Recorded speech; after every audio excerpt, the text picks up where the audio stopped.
50 ग्राम हरड़, 50 ग्राम हरड़, 100 ग्राम बहेड़ा और 200 ग्राम आंवला पाउडर। 1:2:4, ये सबसे बेस्ट रसगुल्ला है दुनिया का। जो बाजार में मिलता है 1:1:1 का मिलता है। तो अगर आप ऐसे पाउडर लाकर त्रिफला बना लोगे तो बहुत बढ़िया, और नहीं बना सकते तो चलो बाजार से खरीद लो।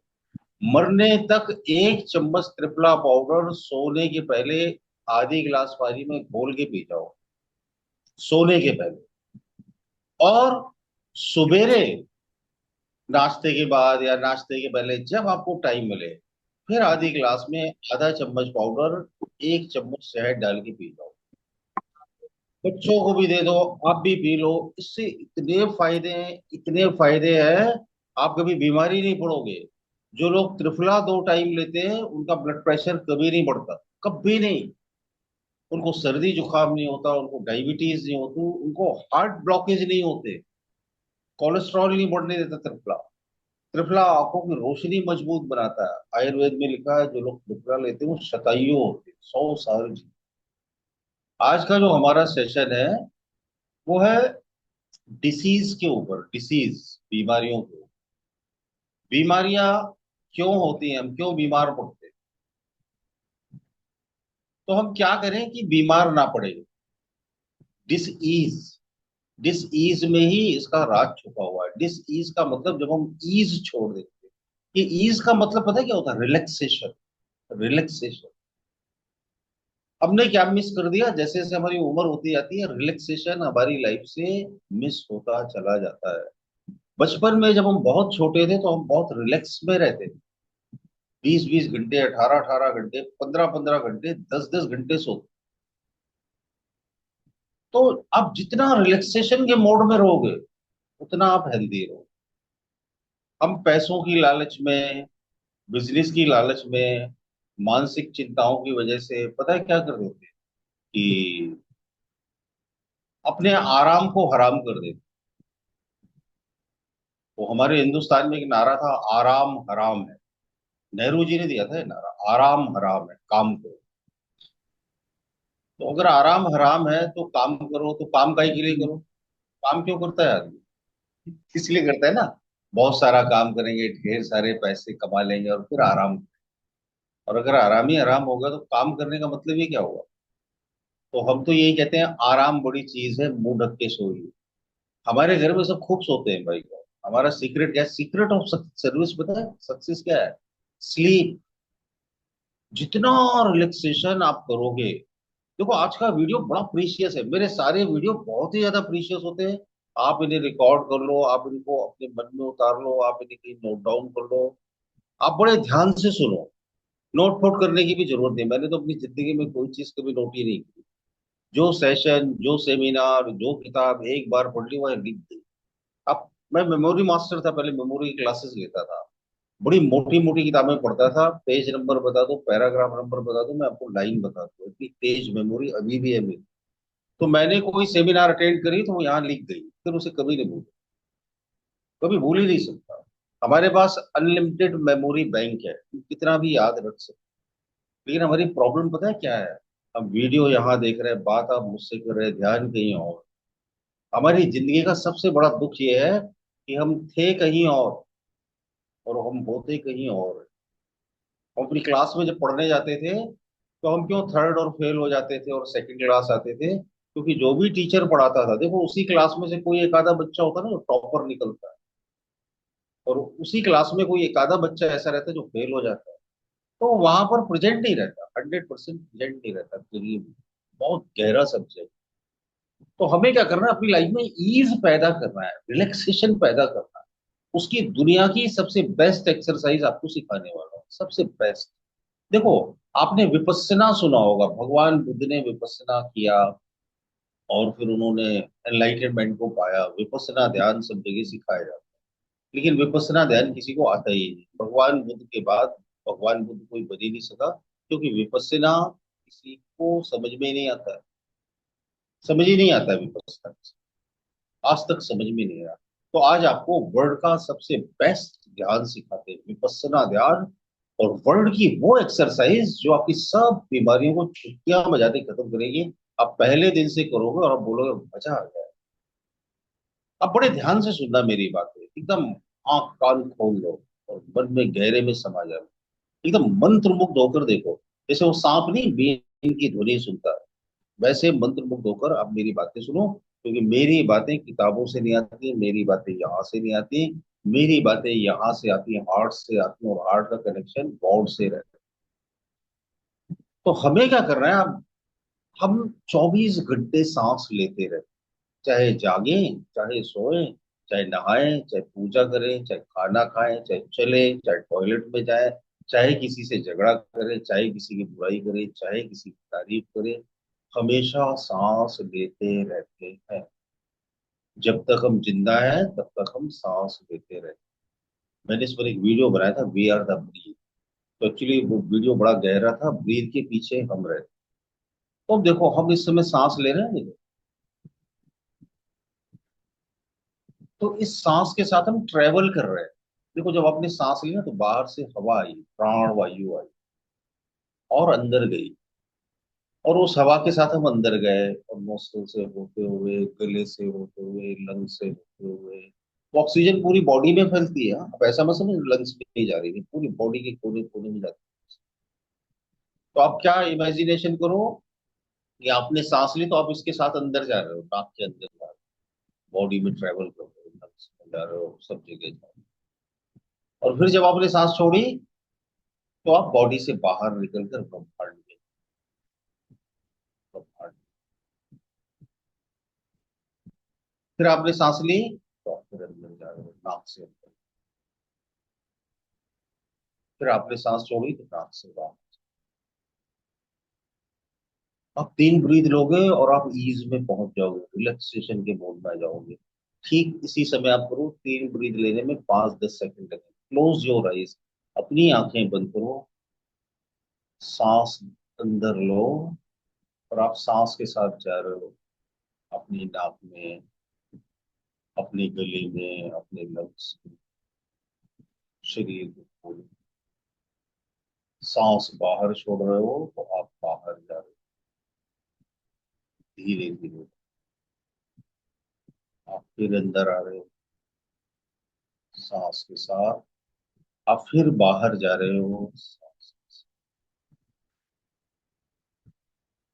तीसरी सांस भी लो, सांस के साथ, सांस के साथ। ओपन योर आईज, अपनी आंखें खोलो। तो कैसा लगा आपको? मन हल्का हो गया ना? कैसा लगा तो कम से कम थम्स अप ही कर दिया करो। कुछ नहीं बोलोगे तो समझ में आता है कि लगे ही नहीं। तो अच्छा लगा, बुरा लगा, मजा आया, अगर आपने इतना सीख लिया ना, इतना सीख लिया, बस आपकी सब प्रॉब्लम सॉल्व। देखो, जब मैं जवान था ना, जवानी के दिनों में मुझे पैसा कमाने की बड़ी हवस थी, तो मैं सोता नहीं, हफ्ते हफ्ते 10-10 दिन नहीं सोया करता था, और हफ्ते में 10 दिन में एक ही बार सोता था। और एक ही बार सोकर अपनी नींद पूरी कर लेता। तो क्या करता था, मेरे पास सीक्रेट था, मैं मेडिटेशन में ही रहता था। अभी भी मैं मेडिटेशन में ही रहता हूँ। मैं कभी जिंदगी में बोर नहीं होता। आप मुझसे बोलो यहाँ से चेन्नई जाना है, कार में बैठकर, फ्लाइट में बैठकर, 12 आवर्स की ट्रेवल है, 20 आवर्स की ट्रेवल है, 2 आवर्स की ट्रेवल है, मैं कभी बोर नहीं होता। मैं क्या करता हूँ, अपनी आंखें बंद कर लेता हूँ, मेडिटेशन में चला जाता हूँ। मैं इस पूरी दुनिया से डिस्कनेक्ट हो जाता हूँ। तो जब आप सांस के साथ कनेक्ट होगे ना, तो आप दुनिया के साथ डिस्कनेक्ट हो जाते हो, और आप ब्रह्मांड के साथ कनेक्ट हो जाते हो। आप समझ रहे हो? जब आप सांस से कनेक्ट होते हो तो आप संसार से डिस्कनेक्ट हो जाते हो, और जब आप संसार से कनेक्ट होते हो तो आप अपनी सांस से डिस्कनेक्ट होते हो। जब आप अपनी सांस से डिस्कनेक्ट होते हो, आप प्रेजेंट मोमेंट से डिस्कनेक्ट हो जाते हो। समझ रहे हो? आप अगर अपनी सांस से जुड़े रहे, तो जब मौत आएगी ना तो आपको पता चलेगा मैं मरा नहीं, मैं जिंदा हूं। क्योंकि मैं माँ के गर्भ में, पता है कब आया, कैसे आया? कैसे आया? ब्रह्मांड से आया। जब माँ के गर्भ में वो जो एग है ना और जो स्पर्म काउंट है वो आपस में कनेक्ट होते हैं, तो उनके अंदर एक चीज आती है वाइटल फोर्स जिसको बोलते हैं। वो वाइटल फोर्स कहाँ से आता है? वो डॉक्टर बोलते हैं अननोन सोर्स से आता है। अननोन सोर्स से आता है। उसमें ब्रीद पैदा हो जाती है, डीएनए पैदा हो जाता है। हमारे सब डीएनए भी ब्रीद लेते ब्रीद लेते हैं। इस पूरे ब्रह्मांड में एक एक चीज ब्रीद लेती है। इलेक्ट्रॉन, प्रोटॉन, न्यूट्रॉन भी ब्रीद लेते हैं। सबके अंदर जीवन रहता है। मृत चीजों में भी जीवन रहता है। तो आपको क्या करना है? अवेयरनेस इससे पैदा होती है, अवेयरनेस, जागरण। तो आपको सांस लेना है। आपका किसी से झगड़ा हो गया, हस्बैंड ने बेइज्जती कर दी, बच्चों ने उलूल जुलूल बोल दिया, रिश्तेदार मिसबिहेव करके चले गए, पैसों का लॉस हो गया, बीमारी आ गई, रिपोर्ट बहुत नेगेटिव आ गई, अब तो सत्यानाश हो गया, अब क्या करेंगे? अक्सर ही ऐसे ही होता है ना। यही तो प्रॉब्लम है हमारे पास, और क्या है? एक तो फाइनेंशियल प्रॉब्लम, दूसरा हेल्थ रिपोर्ट गलत आ गई, बच्चे एग्जाम में फेल हो गए, किसी ने बेइज्जती कर दी, बस लटक गया हमारा मुंह। डिस ईज हो गए। क्या हो गए? This is. हमें क्या करना है? ईज, ईज जोड़ देना है। ईज जोड़ दोगे क्या होगा? डिसीज गायब। अभी अभी थोड़ी देर पहले किसी ने मेरी बेइज्जती कर दी है, और मुझे बड़ा मजा आया, बहुत मजा आया। एक्चुअली किसी ने क्या बेइज्जती कर दी, मैं क्या है, बड़ा मूडी आदमी हूँ। तो मैं कढ़ी चावल खा रहा था, तो मैंने दोपहर को कढ़ी चावल खाए, तो थोड़े से ही खाए, तो मुझे थोड़े से चावल और चाहिए। तो मैंने क्या किया, जूठे हाथ से चावल ले लिए। तो भगोने में कड़ी के निशान आ गए। तो पहले मेरी मिसेज ने टोका, अरे आपको मतलब समझ में नहीं आता क्या, जूठे हाथ से चावल ले लिए? तो मेरे तो क्या हो गया? कह रही वो अपन खाना खाते ना, पूरा मुंह में हाथ जाता है। तो अब मैंने, खाना मुंह में कहाँ हाथ जाता है, मुंह से बाहर ही रहता है ना। हाथ तो मुंह से बाहर रहेगा, मुंह के अंदर कहाँ से घुसेगा? बोलती नहीं नहीं, ये बैड मैनर्स है। तो फिर मेरी बड़ी बेटी बोलती बोलती नहीं पापा, ये बैड मैनर्स है। फिर वो क्या होता है, हमारे तीनों एक हो जाती है। छोटी वाली बोलती नहीं पापा, this is not good manner. अब तीनों मेरी बेइज्जती कर रही। तो एक पल के लिए मुझे बुरा लगा। तो फिर मैंने कहा, चलो कोई बात नहीं, लेट इट बी। तो मैंने, चलो कोई बात नहीं, मैंने अब नहीं लेंगे, है ना। क्योंकि कभी बहस नहीं करनी चाहिए। अब मैं प्रूव करूँ कि झूठे कहाँ से हुए? अब मैं क्या कोई मतलब गंदा आदमी हो गया, अनहाइजीनिक पर्सन हो? या अगर बाप का जूठा भी होगा तो क्या बच्चे नहीं खा सकते क्या? तो दुनिया भर के एक्सक्यूजेस, और 2 घंटे बहस करते हैं, है ना। और मैं बहस में जीत जाता, क्योंकि मुझे लॉजिक बहुत आते हैं, मुझसे कोई बहस में जीत ही नहीं सकता, क्योंकि मैं किसी से हारती ही नहीं, है ना? मुझे आप बहस में नहीं हरा सकते, क्योंकि मैं हारूंगा ही नहीं ना। तुम 24 घंटे बहस करते रहो तो भी मैं हारने वाला नहीं। तो पहले मैं बहुत बहस करता था लोगों से, फिर मुझे बाद में समझ में आया, यार बहस करने से सिर्फ टाइम बर्बाद होता है। समझो मैं अपने घर में तीनों फैमिली मेंबर का मुंह बंद कर देता, तो क्या होता? वो हार मानते, उनके मुंह लटक जाते, फैमिली एटमोसफेयर खराब हो जाता। तो उन लोगों ने मेरी बेइज्जती करी, तो मैं क्या हो गया? This is. तो मैंने क्या किया? ईज, एक शॉर्ट ब्रीथ ली, और अवेयर हो गया, और शॉर्ट ब्रीथ छोड़ी, और अवेयरनेस बढ़ गई। और फिर बेइज्जती किसकी हुई, किसकी इंसल्ट हुई, पता ही नहीं चला, मालूम ही नहीं पड़ा। और हमारी फैमिली में सबको मालूम है कि पापा को किसी चीज का बुरा ही नहीं लगता है। मुझे किसी चीज का कोई बुरा नहीं लगता। जैसे मैं मेडिटेशन कर रहा था कल, मेरी छोटी वाली बेटी आई, मेरा दिमाग चाट रही, पापा पापा 1 मिनट ओपन योर आईज, मुझे एक बात करनी है आपसे। अब मुझे तो मेडिटेशन करना, तो मैं ध्यान ही नहीं रही, आप बोलो तो पता नहीं क्या बड़बड़ करके चली गई। तो मैं बोलती, मैं जाऊँ क्या? तो मेरी मिसेज मेरे ऊपर चढ़ बैठी 1 घंटे के बाद। बोलती आपने उसको अलाउ क्यों कर दिया? मैंने क्या? कह रही वो बहुत देर में आई है अब रात। मुझे क्या पता, मैं तो मेडिटेशन कर रहा। बोलती वो आपका फायदा उठाती है। मैंने अच्छा, उठाने दो। इस दुनिया में कोई तो मेरा फायदा उठा रहा है ना।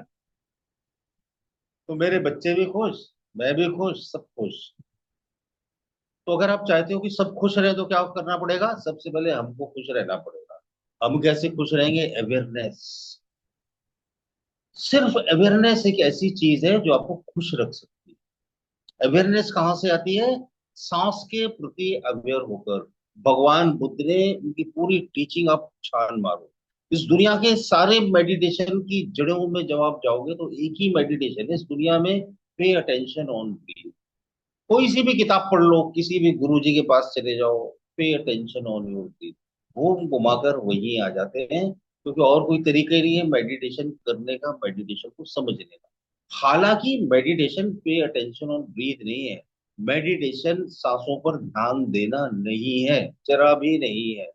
लेकिन सांसों पर ध्यान देने से अवेयरनेस पैदा हो, डिसीज फ्री लाइफ जीते हैं। तो हमने क्या छोड़ दिया, ईज को छोड़ दिया, और उसके लिए हमारे पास तरह तरह के एक्सक्यूजेस है।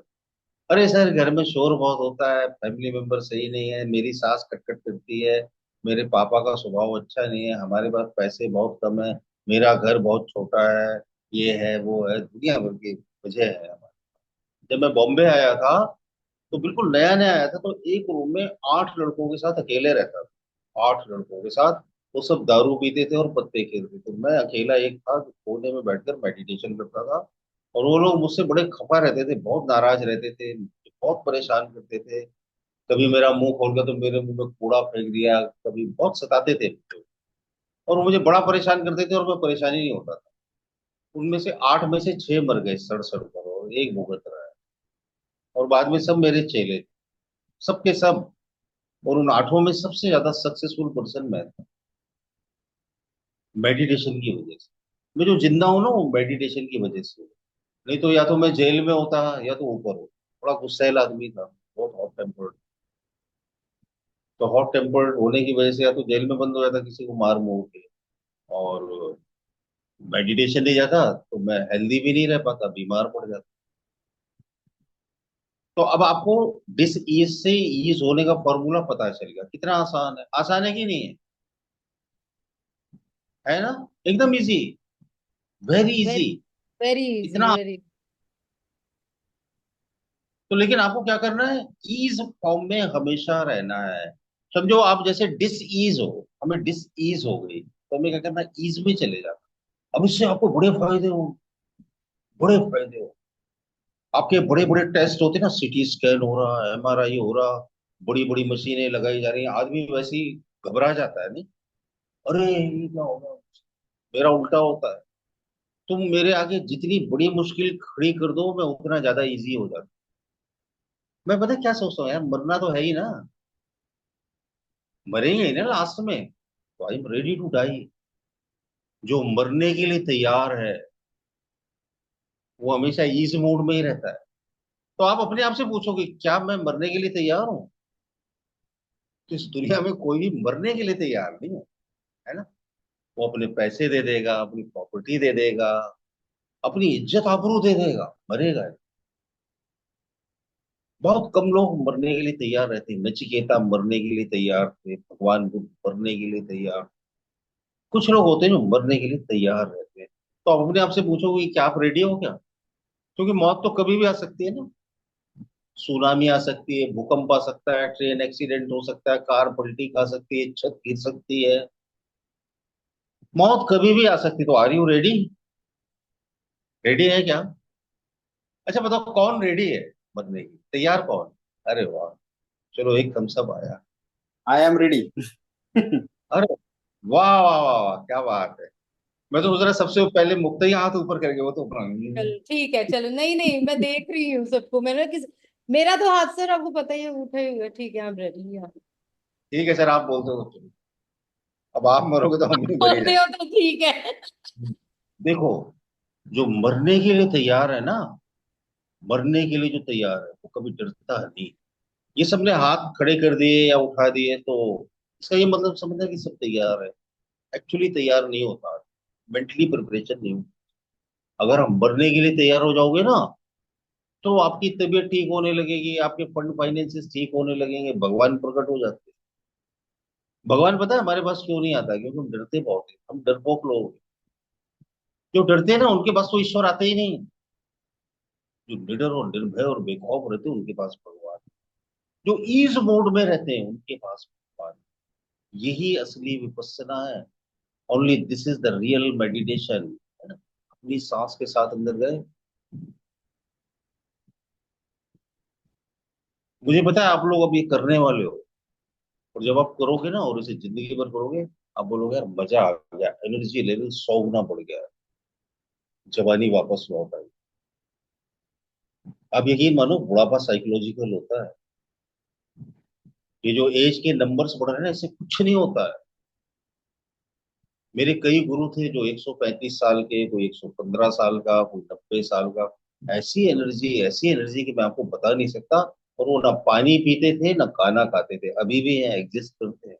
ना पानी पी रहे ना खाना खा रहे। ताकत खाने पीने से कभी नहीं आती। ताकत आती है आपके ईज मोड में रहने से, रिलैक्सेशन में रहने से। आप जितने रिलैक्सेशन में रहोगे आप उतने प्लेजर में रहोगे। हम हर जगह पता है क्या ढूंढ रहे हैं? रिलैक्सेशन, ईज ढूंढ रहे हैं। We are searching ease. हम ढेर सारे पैसे क्यों कमाना चाहते हैं? बड़ा सा घर हो, बड़ा कंफर्टेबल बिस्तर हो, कोई डिस्टरबेंस ना हो, है ना? और आराम से रह सके। तो आराम से रहकर क्या चाहते हो? Ease. We are searching ease. We are searching relaxation. हमें महंगे कपड़े नहीं चाहिए। वो तो हम शादी पार्टियों में आते हैं ना, महंगे महंगे कपड़े पहनते हैं, ज्वेलरी पहनते हैं, ये कोट वो सूट। और फिर कहीं से आते हैं तो सबसे पहले कपड़े उतार के फेंकते हैं, नहीं? अरे, और घर के नॉर्मल कपड़ों में आ जाते हैं, तब कितना मजा आता है ना। तो मजा कपड़ों में थोड़ी आ रहा था। मजा ईज होने में आया। जब हम बीमार पड़ जाते हैं तो डॉक्टर क्या करते हैं? बढ़िया सा बेड है, रोज बेडशीट बदली जा रही, पिलो कवर बदलते जा रहे हैं, नहीं? और आपको कोई डिस्टर्ब भी नहीं करता है, कोई डिस्टर्ब नहीं करता। लेकिन यही काम आप घर पे कर लो, क्या आप अपनी बेडशीट रोज बदलते हो? आप बोलोगे कौन इतना साबुन खर्च करे। अगर आप अपने घर पर वही हाइजीन मेंटेन कर लो, वही रिलैक्सेशन वाले मोड को तैयार कर लो, तो क्या होगा? घर बन जाएगा स्वर्ग। हाइजीन का मतलब कुछ और मत समझना। हाइजीन का मतलब ये होता है क्लीननेस है क्या आपके घर में? अब बहुत से लोग हाइजीन का मतलब क्या समझते हैं? 100 बार तो हाथ ही धो रहे हैं, बैक्टीरिया लग जाएंगे। वो तो बीमारी हो गई, है ना? बीमारी हो गई, 100 बार हाथ नहीं धो। हाइजीन मेंटेन करना, क्लीननेस मेंटेन करना, कंफर्ट मेंटेन करना। और वो कंफर्ट बाहर से ज्यादा अंदर होता है, अंदर, यहाँ होता है। आप मुझे कितनी भी भीड़ में खड़ा कर दो, मैं बड़े मजे में रहता हूँ, बहुत मजे में रहता हूँ, एकदम ईज में रहता हूँ, रिलैक्सेशन में रहता हूँ। मुझे किसी से कोई लेने ही देना नहीं है। तुम कितना भी शोर मचाओ, बड़ा म्यूजिक चलाओ, धमाका करो, ढोल बजाओ, मुझे कोई फर्क नहीं। अभी हमारे यहाँ गणेश उत्सव आ रहा है तो यहाँ से शांति खत्म हो जाती है। खूब खूब बड़े बड़े म्यूजिक साउंड ये वो लगे रहते हैं, पटाखे फूटते हैं, दुनिया भर का वो होता है। तो लोग बड़े परेशान हो जाते हैं। तो लेकिन मुझे कोई प्रॉब्लम नहीं, क्योंकि मैं तो डिस्कनेक्ट हो जाता हूँ, है ना? हमारा कनेक्शन हमारे हाथ में होना चाहिए। तो आप ये ध्यान में रखो कि अगर आपको ईज मोड में जाना है तो आपको क्या करना है? अपनी ब्रीथ के साथ ट्रेवल करना है ना? तो आज आपको क्या सिखाया? एक तो ब्रीथ के साथ ट्रेवल करना, इससे अवेयरनेस बढ़ेगी। दूसरा क्या सिखाया? त्रिफला पाउडर दिन में 2 बार लेना है, और अपने बच्चों को भी देना है, बूढ़े बुजुर्गों को भी देना है। अगर कभी आपको लूज मोशन हो गए तो उसका डोज कम कर देना है। एक आध दिन नहीं लेना, उस लूज मोशन से कोई भी साइड इफेक्ट नहीं होगा, जरा भी साइड इफेक्ट नहीं होगा। आप 2 4 6 महीने ले लोगे, आप बोलोगे पूरी बॉडी डिटॉक्स हो गई, बड़ी बड़ी बीमारियां खत्म हो, बड़े बड़े रोग खत्म। और तीसरा आपको एक बहुत जबरदस्त फॉर्मूला बता देते हैं, जो हर मुश्किल में, हर मुसीबत में काम आता है। पूरा दिन है ना, बिना किसी वजह के आप स्माइल देते रहो, स्माइल देते रहो, हमेशा मुस्कुराते रहा करो, है ना? तो हम तो स्माइल देने ही भूल गए ना। हम तो ऐसा मुंह बनाए रहते हैं जैसे किसी की अर्थी में से अभी वापस आए, हंसना भूल गए, है ना? हंसी आती है क्या? कहाँ आती है? कई कई लोग तो ऐसे होते हैं, हंसे हुए जमाना हो गया। मेरा एक दोस्त है, आप कोई भी जोक सुना दो उसके चेहरे पे स्माइल ही नहीं है, उसे हंसी ही नहीं आती। वो तो हंसने के लिए है ही क्या? इतने दुख है दुनिया में। हाँ, बात तो बराबर। सवेरे मिला था वो मुझे, तो मैं कुछ ऐसी फनी हम लोग बातें कर रहे थे तो उसे हंसी ही नहीं आई। बोले कभी तो हंस लिया करो यार, उसको सब बीमारियां हैं। तो वो हंसने की क्या बात है? बोलता है भी देखो नेपाल में बस पलटी हो गई, 50 महाराष्ट्र के लोग मर गए। तो अब ये तो हमें भी पता है, तो अब यही लेके रोते रहोगे क्या? पेपर पढ़ोगे तो ये झंझट है ना। मैं तो कभी पेपर ही नहीं पढ़ता, 30 साल हो गए पेपर को। कभी टीवी में न्यूज नहीं देखता भाई, कभी नहीं देखता। हमारे घर में बहुत टीवी है, बड़े बड़े हैं, उसमें अगर लगाते हैं तो कुछ एंटरटेनिंग, तो फिर मैं तो टीवी देखती ही नहीं, टाइम ही नहीं। देखता हूँ तो कुछ फनी देख। तो हमेशा स्माइल दिया करो। अब स्माइल किसको किसको देनी है? अपने आप को देनी है, अपने हस्बैंड वाइफ को देनी है, अपने बच्चों को देनी है, अड़ोसी पड़ोसियों को देनी है। वेस्टर्न में कल्चर है और इंडिया में कल्चर ही नहीं। हम हाथ तो जोड़ते हैं कि नमस्कार, लेकिन ऐसा मुंह लटकाए रहते हैं ना भाई गॉड पूछो। आप नमस्कार करने के बजाय कि स्माइल दे दिया करो। अच्छा, ये स्माइल सिर्फ इंसानों पर ही काम नहीं करती है। आप ट्राई करके देखना, कोई कुत्ता बैठा है ना, कुत्ते को स्माइल देना, आप देखना क्या होता है। गाय को स्माइल दे देना, कौवे को दे देना, कबूतर को दे देना, आप देकर तो देखो। अगर आप कुत्ते को स्माइल देना शुरू कर दोगे, कुत्ते जिंदगी में आपको काटेंगे ही नहीं भाई, कभी नहीं काटेंगे। आप कौवे को स्माइल करना देना शुरू कर दो, कौवे आपके दोस्त बन जाएंगे। मैंने देखो एक मुक्ता को वीडियो भेजा था, पता नहीं मुक्ता आपके पास है कि नहीं है, कभी दिखा देना ग्रुप में। आरुषि को बोल रहे चला देगी। मैंने कौवों की आवाज निकाली तो हजारों कौवे आ गए काव काव कर। कौवों से मेरी बहुत अच्छी दोस्ती है, मैं थोड़ी थोड़ी उनकी भाषा समझता हूँ, है ना। तो कुत्तों को स्माइल दो। अच्छा, कौवों, कुत्तों, बिल्ली, बंदरों को भी मत दो, पेड़ों को दे दो स्माइल। कभी ट्राई करके देखना। पीपल का पेड़, बरगद का पेड़, तुलसी का पेड़, कोई सा भी पेड़, उसे स्माइल दे दो। आप ट्राई करके देखना, पेड़ आपकी तरफ झुकने लगेगा। आप जब स्माइल देते हो ना, तो बहुत सारी पॉजिटिव वाइब्रेशन आपकी बॉडी से स्प्रेड आउट हो। आप स्माइल दो और नेगेटिव सोच कर दिखाओ, 1 करोड़ रुपए दूंगा, 1 करोड़। ट्राई करके देखो, ऐसे स्माइल दो और ट्राई करो, नेगेटिव सोचने की कोशिश करो, आएगा ही नहीं नेगेटिव थॉट। बॉडी लैंग्वेज का हमारे माइंड पर डायरेक्ट इफेक्ट पड़ता है, डायरेक्ट। हमारी बॉडी लैंग्वेज नेगेटिव रहती है, नेगेटिव। तो सबसे इजी बॉडी लैंग्वेज का लेसन क्या है? स्माइल देते रहो। हंसने में पैसे नहीं खर्च होते, मोदी जी कोई टैक्स नहीं लगाते, पशु पक्षी हंस नहीं सकते, भगवान ने उनको नहीं बताया। कभी देखा ना होगा आपने, नहीं, गाय हंस रही, भैंस हंस रही, उनको आते ही नहीं बेचारों को। कोई पेड़ हंस रहा है, नहीं, नहीं हंस पाता। इंसान हंस सकता है, लेकिन हम हंसते कितना है और हम चिड़चिड़ कितना करते हैं, मुंह आप खुद ही ऑब्जर्व करना। मैं 24 घंटे में कितनी देर स्माइल लेता हूँ, तो आप बहुत मायूस हो जाओगे, मुझे मत बताना। और हंसना, कौन हंसेगा यार? हंसना तो गुनाह के जैसा लगता है ना। और अपने आप से पूछो, मुंह कितनी देर लटकाए रहते हैं? तो 24 घंटे खुन्नस में ही रहते। कोई कोई लोगों को देखो, आप रोड पे खड़े हो जाओ, ट्रेन में बैठ जाओ, बस में, लोगों के मुंह देखो आप, वो ऐसे चिड़े रहते हैं बाई गॉड, जैसे मैं उनकी प्रॉपर्टी खा गया, ऐसे मुंह बनाए बैठे। क्यों इतने नाराज हो समझ में नहीं आया, है ना। हंसता हुआ कोई एक आदमी दिखाई देता है, कोई छोटा बच्चा, कोई बूढ़ा जो अपनी याददाश्त खो बैठा है, वो हंसता है। बूढ़े लोग हंसते हैं, जो मेमोरी लॉस हो गए ना, 70 80 90 के हो गए, सब लुटिया डूब गई, तब वो हंसते हैं। मैंने कहीं फेसबुक पर पढ़ा था कि हम नेकियां उस उम्र में करते हैं तो गुनाह करने की ताकत हमारे अंदर नहीं रहती है ना। तो बूढ़े बुजुर्ग हो जाते हैं ना, तो सिवा हंसने के कुछ नहीं रहता। बच्चों ने कुछ उल्टा सुल्टा बोल दिया ना, तो वो भी बुढ़े हंस के रह जाते हैं। तो ताकत है ही, बच्चों को एक थप्पड़ मारे, बच्चों ने धक्का दे, तो खड़े होकर उठ नहीं पाएंगे, है ना। तो हंसना सीखो अपने आप। अब देखो अनीमा जी को हंसी आ गई ना। अनीमा कितने दिन के बाद हंसी, ईमानदारी से बताओ, अनम्यूट करके। ये तुम्हारी आवाज ही नहीं आ रही ना। ये मैं तो अनीमा सर जी है, हंसती रहती हूँ। हंसती रहती मैं हो। तो सर खूब हंसती हूँ, हाँ सर। ये बहुत दिनों से मुझसे जुड़ी है, अजमेर में रहती हैं ये। और इनके भाई भी मुझसे जुड़े हुए हैं। चलिए, तो अब हंसते रहिए। देखो मैंने कहा हंसना सीखो और हंसते रहो, तो सब हंसने लगे। यानी हंसी की याद दिलाओ तो ही हंसते हैं हमने। और जैसे ही सेशन खत्म हो ना, फिर वैसे फिर उसी मोड में आ गए, नहीं ऑटोमेटिक मोड में आ गए। तो अभी देखो हंसी आ रही है नहीं। तो ठीक है, हो गया आधा घंटा। तो आज की रिकॉर्डिंग आपके माइंड में रिकॉर्ड कर लो और उसको रिपीट करो जो आपको सिखाया। ठीक। सर एक चीज ओके। पूछनी थी सर।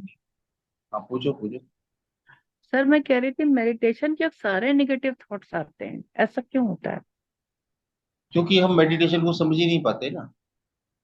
अच्छा। मेडिटेशन में तो और भी ज्यादा नेगेटिव थॉट आते हैं, देखो मैं बताता हूँ। आप भगवान का नाम हम्म। लो, राम राम राम या अल्लाह अल्लाह, कुछ भी करो, सब गंदी गंदी बातें दिमाग में आने लगेगी, ट्राई हाँ करके पहले देखना। आते हैं। आती है सर। तो पहले गंदी और फालतू के कचरे वाले विचार आने लगे। क्योंकि हम्म। आप जिसे मेडिटेशन कहते हो वो मेडिटेशन है ही नहीं। मेडिटेशन किसी की समझ में आता ही नहीं। ऐसा है 10-15 लाख आदमी मेडिटेशन करते हैं और एक की बत्ती जलती है। मेडिटेशन क्या है ये समझने में मुझे 40 साल लग गए। मुझे लगता था मैं मेडिटेशन कर रहा हूँ। अरे करने से थोड़ी होता है, समझने से होता है। हाँ, मेडिटेशन समझ में आएगा तो बात ही खत्म हो गई ना।